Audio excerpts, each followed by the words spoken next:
Bismillah, Assalamualaikum warahmatullahi wabarakatuh. Sebelumnya izin Bapak memperkenalkan, nama saya bersama Zikri dengan NIM 2310120029. Oke, pada hari ini saya akan menjelaskan pada video saya dan saya akan mempresentasikan dari hasil ujian akhir semester pada mata kuliah manajemen proses bisnis dengan judul analisis dan redesign proses pengelolaan dan optimasi iklan pada agensi digital marketing dan live selling gitu. Studi kasusnya ini nanti saya ambil dari suatu perusahaan. Itu pertama ada di Superstars, agensi Superstars, perusahaan Superstar. Terus ada lagi Alastar dan Mea. Itu salah satu perusahaan besar yang mana nanti kita akan bedah kasusnya dan kita jelaskan bagaimana proses bisnisnya seperti apa. Gitu. Oke teman-teman, di sini kita masuk ke tahap pertama. Nah, sebelumnya aku ingin menjelaskan sedikit tentang bisnis yang dijalankan ini. Ini adalah sebuah agensi yang bergerak di bidang digital marketing dan live selling yang fokus pada scaling, membantu brand meningkatkan penjualan di marketplace itu. Dan bekerja sama dengan banyak brand dan membangun penjualan dari nol sampai bisa menghasilkan miliaran seperti itu. Untuk fokus dan menganalisis satu persatu proses bisnis, yaitu proses pengelolaan dan optimasi iklan atau advertising management. Proses ini melibatkan pihak utama. Yang pertama di sini ada klien atau brand, terus ada manager, finance dan ad specialist. Itu. Mengapa saya memilih proses ini? Karena dalam praktiknya proses pengelolaan iklan ini menghadapi 3 permasalahan utama. Yang pertama adalah optimasi iklan yang tidak konsisten, dan yang kedua ada ekspektasi klien yang sering tidak realistis. Dia mintanya budget iklan segini tapi mintanya gede banget gitu. Dan ketiga skema pembayaran bertermin atau cicil. Nah, tapi di sini permasalahannya adalah kliennya itu lebih suka nyicil terlebih dahulu gitu. Yang mana membuat proses negosiasi dan administrasi dengan tim finance menjadi berulang dan rawan keterlambatan. Akhirnya kita mulai dari segi waktunya yang tadinya harusnya diefisiensi waktu dan kita harus mengerjakan proyek yang lain, ini jadi ngaret gitu. Jadi kenapa saya ngambil 3 permasalahan ini? Karena ketiga permasalahan ini saling berkaitan dan akan saya bahas lebih dalam pada bagian analisis. Untuk memahami posisi proses ini di dalam bisnis secara keseluruhan, saya membuat landscape-nya. Jadi saya membuat landscape model seperti yang terlihat di sini. Nah, pada level strategis, proses pengelolaan iklan ini berkontribusi langsung terhadap target revenue dan strategi pertumbuhan klien atau agensi gitu. Jadi pertumbuhan klien agensi ini kita mempunyai strategi dan pertumbuhan, dan kita analisis terlebih dahulu tentang bagaimana pola sebelumnya dan kita breakdown terlebih dahulu tentang permasalahannya sebelum akhirnya kita eksekusi itu. Dan di level proses bisnis ini, proses ini berjalan beriringan dengan proses yang lain. Jadi prosesnya itu seiring antara front end dan back end. Itu kalau misalkan bahasa IT-nya, antara depan dan belakang itu harus seirama atau harus sama-sama perform. Jangan yang belakangnya bagus tapi ternyata depannya kurang oke gitu. Jadi karena advertising ini berbasis sistem yang mana mereka ini akan spend kalau misalkan ternyata depannya itu bagus.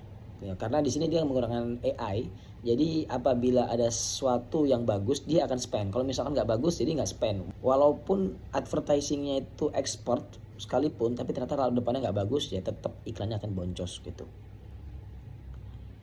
Gitu. Jadi depan dan belakang ini harus seirama.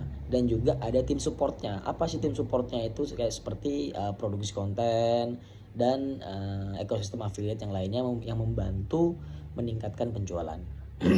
Dan proses ini juga didukung oleh fungsi-fungsi lain seperti finance, HR, operasional studio, dan IT, serta berinteraksi dengan pihak eksternal yaitu klien.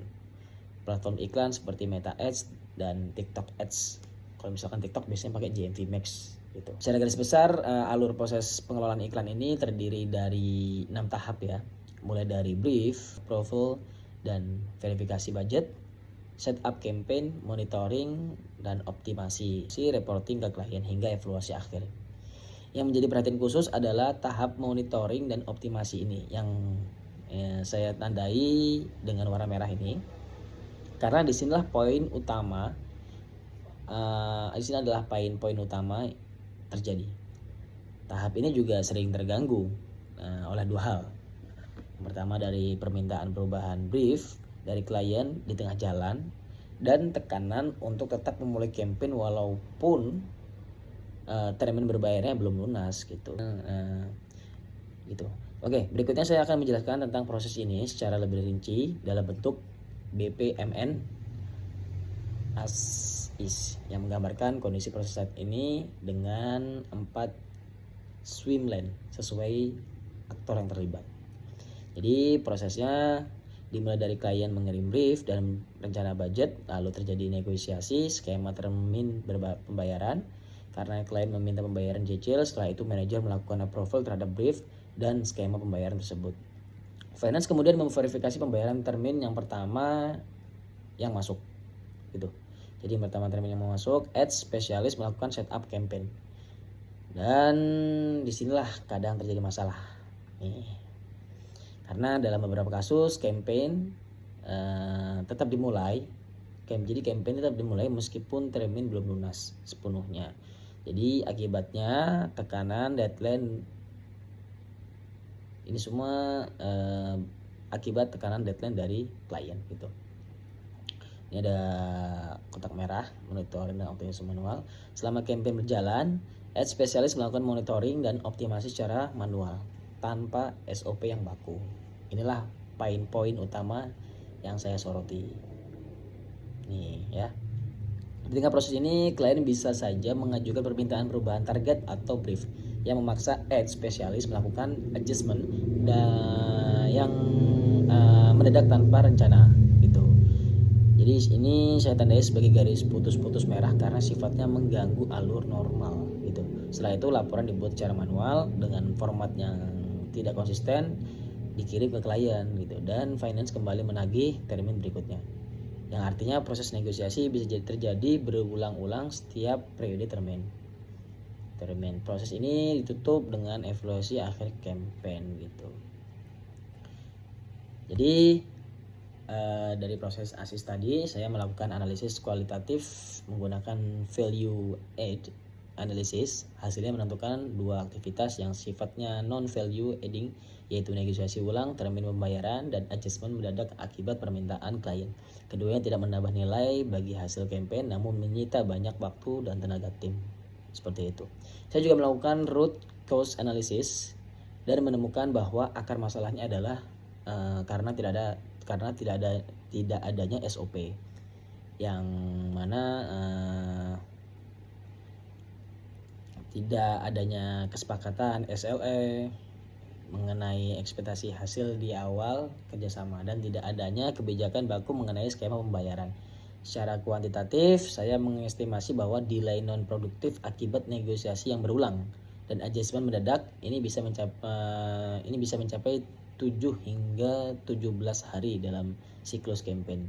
Angka yang cukup besar jika dibandingkan dengan total durasi campaign itu sendiri. Nah, ini syarat selanjutnya harus redesign bicara dengan optimasi bagian gitu seterusnya. Itu. Berdasarkan temuan tersebut, saya merancang usulan perbaikan proses dengan penerapan beberapa prinsip heuristik proses redesign. Pertama, text elimination dan automation, yaitu mengganti negosiasi termin manual yang berulang dengan skema pembayaran yang disepakati sekali di awal kontrak. Didukung sistem invoice otomatis berdasarkan milestone-nya. Jadi di sini saya membuat suatu aplikasi yang mana negosiasinya itu dilakukan antara klien dan klien itu sendiri. Jadi mereka yang memilih projectnya sendiri, mereka yang memilih sendiri, kebutuhannya sendiri. Setelah itu keluarlah quotationnya atau setelah itu keluar quotation-nya, masuk ke kita, pembayaran dimulai, nanti setelah pembayaran selesai baru kita berikan invoice-nya, seperti itu. Kedua, standardization, yaitu kita menyusun SOP dan playbook optimasi dengan threshold dan rules yang jelas, seperti jelas supaya seluruh ads spesialis mengikuti standar yang sudah kita berikan gitu. Ketiga, contract reduction, yaitu menyediakan kanal change request yang terstruktur bagi klien, lengkap dengan mekanisme apakah perubahan tersebut bisa langsung dieksekusi atau perlu eskalasi ke manajer terlebih dahulu. Yang keempat, penerapan teknologi berupa dashboard monitoring real time yang menjadi basis reporting otomatis ke klien. Dan kelima, dokumentasi insight di setiap hari campaign supaya pembelajaran hari satu campaign bisa memperkaya playbook untuk campaign berikutnya. Gambar keempat ini BPN2B. Berdasarkan usaha tersebut, berikut adalah BPN2B yang menggambarkan proses setelah perbaikan. Elemen yang berwarna hijau ini adalah komponen baru hasil redesign. Prosesnya dimulai dari klien mengisi brief melalui form standar, lalu menyetujui kontrak dan SLA yang sudah dijelaskan. Ekspektasi hasil secara realistis berdasarkan budget, termasuk skema termin yang sudah distandarkan sejak awal. Setelah manajer melakukan approval, finance akan menggenerate invoice secara otomatis sesuai dengan milestone-nya dan melakukan verifikasi pembayaran secara otomatis juga melalui sistem. Ad specialist melakukan setup dan spesialis melakukan setup campaign setelah milestone pertama lunas, kemudian mereka optimasi sesuai SOP dan playbook yang sudah baku, serta memperbarui dashboard monitoring secara terjadwal yang bisa diakses real-time oleh klien. Ini gateway Berlinger dan result, ada jalur dari situ. Nah, jika klien ingin mengajukan perubahan, mereka bisa mengajukan change request melalui form terstruktur. Sistem akan menilai apakah perubahan tersebut berada dalam threshold yang sudah ditetapkan. Jika ya, bisa langsung dieksekusi secara terjadwal. Jika tidak, akan diekskalasi ke manajer untuk mendapatkan approval lebih lanjut. Proses ini diakhiri dengan reporting otomatis melalui dashboard serta evaluasi akhir yang disertai dokumentasi insight dan campaign berikutnya. Nanti saya lihatkan juga bagaimana beberapa website yang sudah saya buat, yang mana websitenya itu bergerak secara otomatis antara klien dan mereka sendiri gitu, yang mana ketika mereka sudah jadi klien itu nego dengan diri mereka sendiri, kira-kira budget mereka berapa dan tawaran dari kita berapa, akhirnya mereka yang menyesuaikan gitu. Untuk mengevaluasi dampak redesign ini saya menggunakan kerangka Devils quadrants yang membandingkan 4 dimensi time, cost, quality, and flexibility antara proses as is and to be. Dari sisi time, proses to be jauh lebih cepat dan terprediksi karena skema pembayaran sudah disepakati sejak awal dan proses administrasi dilakukan otomatis. Itu sebagai semua gitu. Jadi kesimpulannya, proses pengelolaan optimasi iklan berjalan saat ini menghadapi 3 masalah utama yang saling berkaitan: inkonsistensi optimasi antara PIC, ekspektasi klien yang tidak realistis, dan skema pembayaran yang rumit gitu. Melalui pendekatan bisnis proses manajemen dan proses desain, saya mengusulkan perbaikan berupa SOP, playbook optimasi, kanal change request yang terstruktur otomatis, invoice dan reporting, serta dokumentasi insight yang berkelanjutan gitu. Oke, mungkin itu saja dari kita. Assalamualaikum warahmatullahi wabarakatuh.